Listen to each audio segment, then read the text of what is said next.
Okay, here we have our Forma project. As we see, the purple line here is the site limits. So every analysis will be within this area.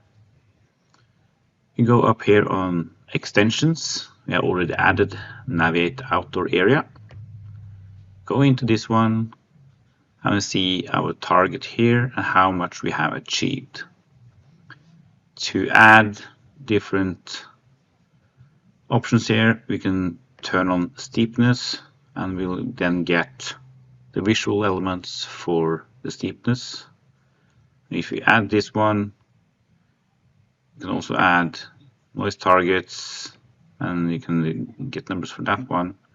We'll see the reduction of the area up here. Then we go into the sunlit outdoor area, turn that on so we can see how it's compared to lighting. We now see that we only have achieved 31%, which is not enough in this case.